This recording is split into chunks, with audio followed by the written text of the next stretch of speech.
Ahí estamos. Esperen que comparto. Ah, podemos hacerlo así. Bueno, igual tenemos, creo que alguna filmina queda.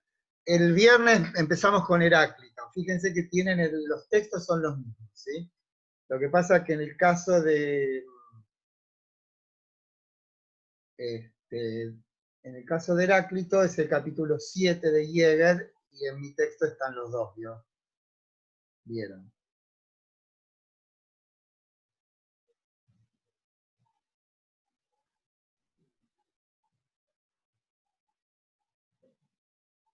Bueno, estábamos en la 26.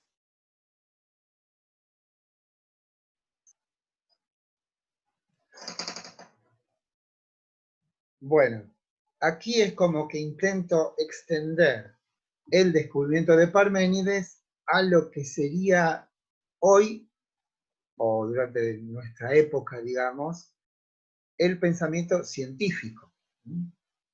Cuando decimos pensamiento científico, decimos un pensamiento que tiene formulaciones, esto es, leyes, que pretenden ser verdaderas. Y decíamos que lo verdadero está de la mano de lo que llamamos universal y necesario, aunque sabemos que hay ciencias como las sociales que no pueden aspirar a ese tipo de verdad. Hoy no sé si hay alguna que puedan tener verdades universales y necesarias, porque vieron, durante mucho tiempo la física de Newton pareció ser una ciencia o un conocimiento universal y necesario.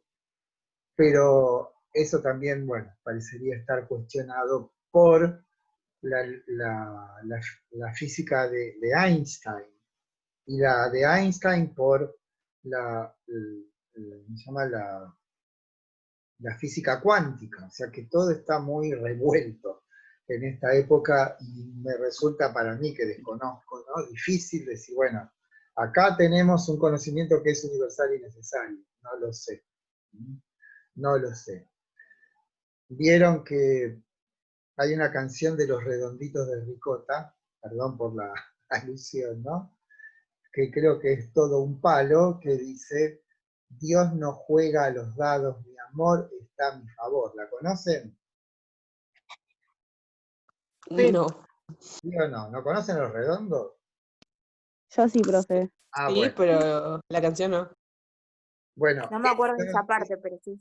esa frase forma parte de una carta que Einstein le manda a Max Planck. Max Planck es el primero que se da cuenta de que en el orden de las, digamos, de los subatómicos, o sea, de aquellas partículas menores que el átomo y que componen al átomo, como los electrones, los neutrones, todo ese tipo de partículas menores que el átomo, las leyes de la matemática, mejor dicho, las leyes de la físico-matemática de Newton no funcionan más. Entonces, cuando Planck se da cuenta de que la matemática que intenta utilizar para intentar describir el comportamiento de las partículas subatómicas no le sirve porque no le dan las cuentas, o sea, como que piensa, bueno, dadas estas condiciones debiera pasar tal cosa, y pasan otras. Bueno, entonces debe apelar al cálculo de probabilidades, con lo cual ahí hay una especie de catástrofe en la matemática, porque entonces, o mejor dicho, más que en la matemática, en la física, porque la matemática ya no es capaz de describir esos fenómenos. ¿Por qué? Porque no se dan siempre de la misma manera, varían. Y si hay variaciones, no podemos hacer leyes.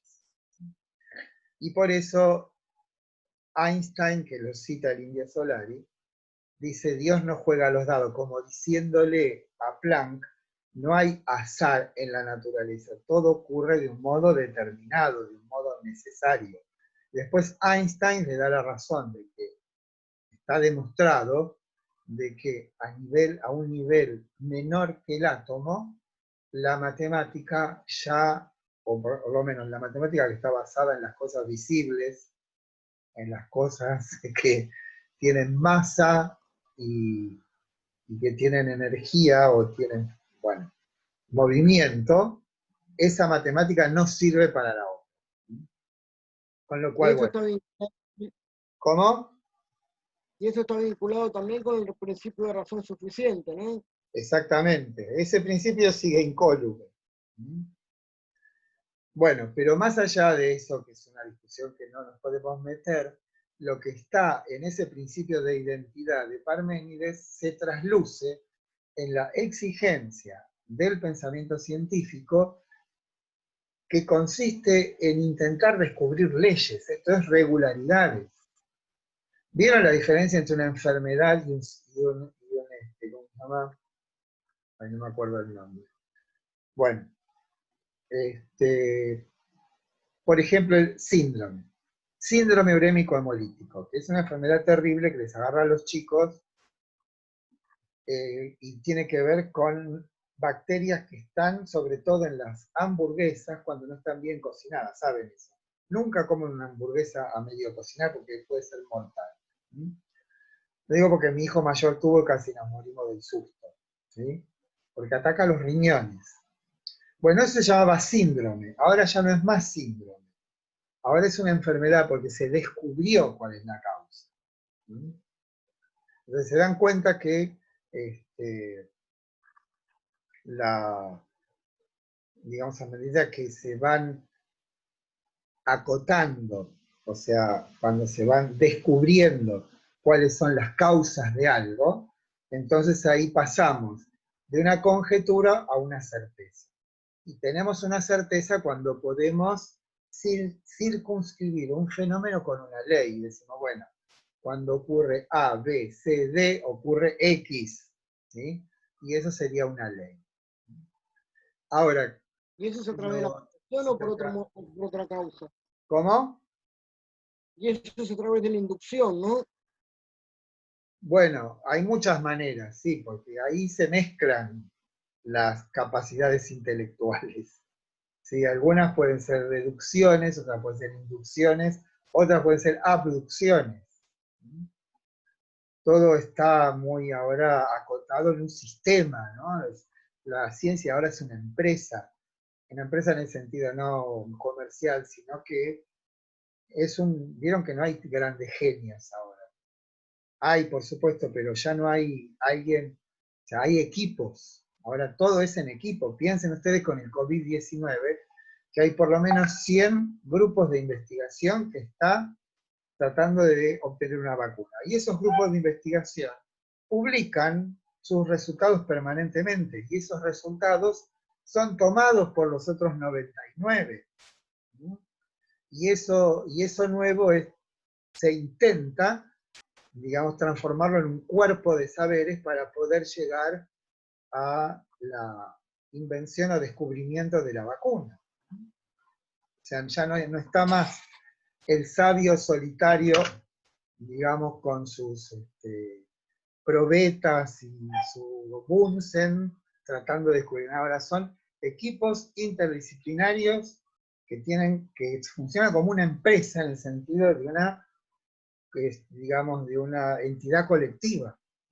Está la búsqueda de algo, pero ese algo a buscar sigue siendo aquello que Parménides estableció como la identidad. O sea, si queremos saber qué significa conocimiento científico, debemos decir que conocimiento científico es aquel que establece leyes. Y las leyes que establecen la identidad oculta en una serie de fenómenos diversos, ¿no? Como siempre digo, que es una cosa bastante común, te duele la cabeza, te duelen las articulaciones, te lloran los ojos, estás resfriado, tenés fiebre, ¿qué es eso? Gripe, ¿no? ¿Qué es lo que ha hecho el pensamiento del médico ahí? Ha descubierto entre una serie de fenómenos, de signos, de apariciones sensibles, la legalidad que enlaza todos esos fenómenos en una unidad. Eso es en lo que consiste el pensamiento. El pensamiento cuando trata de ser científico, esto es de buscar la verdad, trata de encontrar leyes. ¿Qué son las leyes? Regularidades. ¿Qué son las regularidades? Identidades. No se puede pensar algo que siempre ocurre de otra manera. Por eso la perplejidad de la física cuántica, de que a un fenómeno un día hace una cosa y otro día hace otra. ¿no? Por eso hablan de estadísticas. Es probable que ocurra esto, pero no es lo mismo que cuando yo hago esto, no es probable que se caiga, es seguro que se caiga. Bueno, establecer una identidad que Profe. explica... Sí, Esto ya, tomándolo de Bernal, esto ya no tiene nada que ver con aquello del viajero sin equipaje, ¿no? por supuesto que no. No, acá, o sea, en realidad Ya le metieron algo en la valija. la afirmación del viajero sin equipaje, que es de Barnett, tenía que ver con que la razón ya está como encapsulada y que los griegos tuvieron el genio de desencapsularla. El otro, Comfort, dice, no, la razón es una cosa que va descubriéndose y creándose a lo largo del tiempo. Ahora, si lo ponemos a la luz de la ciencia moderna, claramente el conocimiento es un trabajo colectivo, no es que es algo que estaba como plegado y se despliega, no. Digamos, parecería que la razón, el conocimiento es el resultado de un trabajo colectivo. Ahora ya orientado, no es lo mismo el siglo VI a.C. en el Asia Menor que un laboratorio, no sé, del CONICET hoy. Obviamente que no es lo mismo. Ahora, la pregunta sigue vigente. En cierto sentido, la razón, la capacidad de pensar, ¿sí? Esa sigue estando en una tensión. Vieron que después Bernard dice, está implícita en el lenguaje, ¿no? Y eso estar implícito en el lenguaje se descubre cuando el lenguaje pasa a ser un instrumento político, que tiene que ver con el poder. Ahí es cuando se descubre la razón. ¿Por qué? Bueno, porque para poder yo afirmar, defender, garantizar un interés, debo argumentar, ¿no? Y ahí está la clave de todo.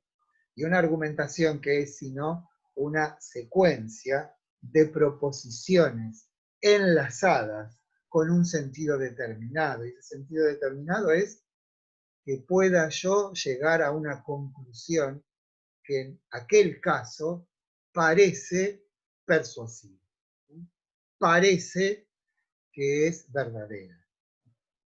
De ahí se agarra después el conocimiento, que es una formulación matemática, es una secuencia de proposiciones enlazadas de tal modo que conducen a una conclusión que se manifiesta como verdadera.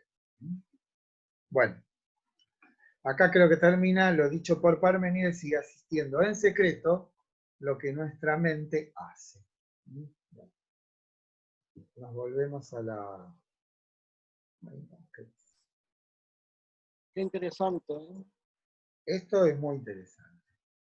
Ahora, ¿cómo hago para compartir pantalla de nuevo, muchachos? Porque está nueva Tiene que función, apretar al lado izquierdo y compartir pantalla. que no me aparece compartir pantallas ahora. Dice nueva función. Ven y aparece. Acá compartir será este de abajo. Claro. Bueno, sigamos. Ah, no, acá tengo que. Yo te parezco que todo el día tengo que aprender todo de nuevo. Bueno, aquí estamos, ¿sí? Bueno, ¿alguna pregunta más, muchachos? A ver. No, profe. ¿Cuántos Si puede, somos? yo, profe, 5, la pero ¿por qué última, aparecen 3? No sé. si puede trabajar, si podemos trabajar un poquito más el concepto de axioma, que no me quedó claro. Bueno, un axioma, ustedes piensen axiomas como en la geometría de Euclides, que hay una serie de principios, ¿no? Por ejemplo, por un punto pasan infinitas rectas, ¿sí? Un segmento es una serie infinita de puntos. Esos principios no son discutibles, son autosuficientes, los llamados postulados de Euclides, ¿no? O sea, una vez que él los propone, De ahí toda la geometría surge de esos, o sea que las paralelas, dos paralelas no se juntan nunca en el espacio, ¿no? Son infinitamente paralelas. Todo ese tipo de principios, ¿no? Que tienen la condición. Es la arma, ¿Cómo? para llamar a la funcionaria. Esos No, principios hablamos. tienen la condición de que a partir de ellos se gestó, se produjo toda la geometría plana. Y eso es un axioma. O ponerle en otro orden, un axioma, el todo es mayor que la parte. ¿Sí? ¿Vos podés discutir eso? No es que con la Sí, como sola... poder puedo. A ver, No, ¿cómo lo pero como poder discutís? puedo. Que el todo es mayor que la parte, ¿cómo lo discutís? Es indiscutible. Como poder puedo, digo, no tengo una validez que me dé la razón, pero como poder Bueno, puedo. justamente, hasta que alguien no pueda contradecir esa verdad, el todo es mayor que la parte, esa verdad se propone como un axioma. Primero porque no hay otra que la abarque, no hay una noción más abarcadora que esa. Entonces, los axiomas se proponen como principios últimos, últimos en el sentido de que no se puede ir más allá de ellos, ¿no? Y a partir de esos principios, y a través de un procedimiento que llamamos deducción, extraemos nociones o proposiciones que en última instancia convalidan al axioma. Pero para eso yo de matemáticas sé muy poco, sé lo que aprendí en la secundaria. Conozco todo esto por haber estudiado, no sé, a otros filósofos que hablan de la matemática. Sobre todo a Kant, ¿no? En Kant hay mucho de todo esto. Pero de lo que sí estoy seguro es que aquello que nosotros planteamos como axiomas son aquellas nociones últimas, últimas en el sentido de no se puede ir más allá de ellas, y que a partir de ellas se establece toda una serie de... O sea, yo les puedo dar un ejemplo de Platón, ¿no? Que no tiene que ver con las matemáticas. Que yo no sé si se las dije, les conté lo de la pesca con caña, sí, ¿no? Hola, No, no recuerdo. las No, yo chicas. tampoco lo recuerdo. Bueno, en un libro que se llama El Sofista de Platón, de un modo capaz que medio irónico, tratando de mostrar o de hacerle mostrar a Platón, que es Sócrates, ¿no? Esto de, es verdad que uno puede, a partir de pensar desde determinados principios, llegar a definiciones que tienen que ver con la experiencia, o sea, como diciéndole a la manera de un desafío, a ver si sos capaz de, a través de esto que nos estás diciendo, llegar, por ejemplo, a definir qué es la pesca con caña. Yo se los dije, ¿no? ¿Sí o no? No, puede ser a los de Lomas, a nosotros no. Bueno, entonces dice Platón o Sócrates, dirán que Sócrates es la cara de Platón. Dice, ¿qué es la pesca con caña? ¿Es una técnica? Entonces todos convalidan, es una técnica, entendiendo técnica por un saber hacer algo, ¿no? Bien, entonces dice, hay técnicas que son extractivas o técnicas que son productivas. Una técnica productiva es un alfarero, un zapatero, o sea, un saber hacer algo. Y hay otras técnicas que son extractivas, por ejemplo el minero, ¿no? O el pescador, o el cazador. Entonces decimos, bueno, primera división. ¿Es la pesca con caña una técnica? Sí. ¿Las técnicas son extractivas o productivas? Esta es extractiva. Bueno, las extractivas son de seres vivos o no vivos. Un minero es aquel que tiene la tecné, o sea, el conocimiento, para poder extraer cosas no vivas. En cambio, un cazador tiene la tecné, o sea, la sabiduría práctica, para las cosas vivas. Entonces ya tenemos otra división.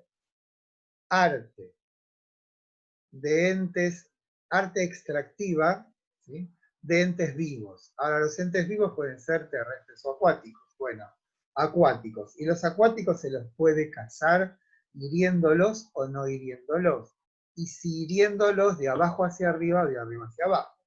Fíjense que a partir de una secuencia de nociones o de proposiciones deductivamente extraídas unas de otras, puedo llegar a una definición adecuada. Esto es, arte extractiva de seres vivos, acuáticos, que se realiza hiriéndolos de abajo hacia arriba, porque con un arpón es de arriba hacia abajo. ¿Se dan cuenta? ¿Cómo ha hecho eso? Y partiendo de un principio. ¿Cuál es el principio? Técnica, que es una técnica, un saber hacer. El saber hacer puede ser aquel que produce algo o aquel que extrae algo. Y ahí está. ¿No? Esto es la deducción, ¿no? ¿Cómo? Esto es la deducción, digo. Sería un procedimiento acabas- deductivo. Sería un procedimiento deductivo, aunque partiendo de nociones. ¿Sí? No es exactamente, es del tipo de la matemática, porque yo, fíjense que de la noción de técnica extraje todo. De la primera noción, de donde aparece, está todo ahí. Lo que hace el filósofo en este caso, es saber cómo ir deslindando las diferentes nociones, cómo ir separando. Es un arte o una sabiduría del saber separar. ¿No? La última. Sí. A mí me había enseñado el pensamiento científico que un axioma era, por ejemplo, todos los hombres son mortales. Sócrates es No, hombre y eso es un Sócrates... razonamiento, no es un axioma. Eso es otra cosa. es un razonamiento deductivo del tipo silogismo, que es otra cosa. El tipo, O sea, el los tipo- razonamientos no son verdaderos o falsos, son válidos o inválidos. Lo único que es verdadero o falso son las proposiciones. O sea, está mal decir tu razonamiento es falso. Está bien decir tu razonamiento es inválido. Porque lo único verdadero o falso son las proposiciones. ¿Y estas proposiciones tienen algo que ver con lo que nos enseñaron en lengua o no? Y sí, una proposición es una oración. Todos los hombres Que son bajo mortales cabe es una proposición. sobre tras mediante y durante. ¿Cómo, cómo? Esta proposición que usted plantea tiene algo que ver con la que nos enseñaron en lengua. Claro. Ante, bajo, cabe. No, esas son las preposiciones. Ah, Y otra cosa son las proposiciones. Sí. perdón. No, está bien. Ante, bajo, cabe, con, contra, sin, sobre, tras. Sí. Bueno, ¿estamos, muchachos? Sí, estamos, profe. Las chicas Me están causa, un poco me causa calladas. gracia que todos nos acordemos de cómo nos hacían recitar de memoria. ¿Se acuerdan? Sí. Sí, claro. Las preposiciones, las proposiciones son otra cosa. Las proposiciones, en lógica, y eso lo tenía que haber aprendido en pensamiento científico, son aquellas estructuras susceptibles de ser verdaderas o falsas. En lógica tienen términos, proposiciones y razonamientos. Los términos son cielo, azul, esos son términos. Ahora, cuando uno términos con un sentido, lo que tengo es una proposición. Por un lado tengo la palabra lápiz, y por otra parte tengo el color negro. Cuando el entendimiento une, dice el lápiz es negro, eso puede ser verdadero o falso, pero ni lápiz ni negro en sí mismos son verdaderos o falsos. Y cuando yo digo, bueno, todos los lápiz Faber sirven para escribir. Este es un lápiz Faber, este sirve para escribir. Ese es un razonamiento. Porque ahí que hice, enlacé proposiciones. ¿Cómo las enlacé? Con un sentido determinado, no es cuestión de enlazar cualquier cosa, sino enlazarlas con un criterio. El criterio para enlazar proposiciones en un silogismo es que contamos con 3 términos, el mayor, el menor, el medio y el mayor, ¿no? Todos algunos, uno, ¿no? Todos los hombres son mortales, Sócrates es hombre, Sócrates es mortal. Y ahí tienen ustedes, después lo vamos a ver en las categorías de Kant, de la cantidad que están esas tres. Algo es universal, algo es particular o singular. Puedo decir todo, puedo decir alguno, puedo decir uno, pero no hay más. ¿Sí? Bueno, ¿alguna pregunta? Prepárense para Heráclito. Miren que Heráclito es el más, ¿cómo decirlo? El más maravilloso de todos. Heráclito es, bueno, no sé, voy a tratar de demostrarlo el viernes que viene, porque es el más grande. Términos, proposiciones y qué más. Razonamientos.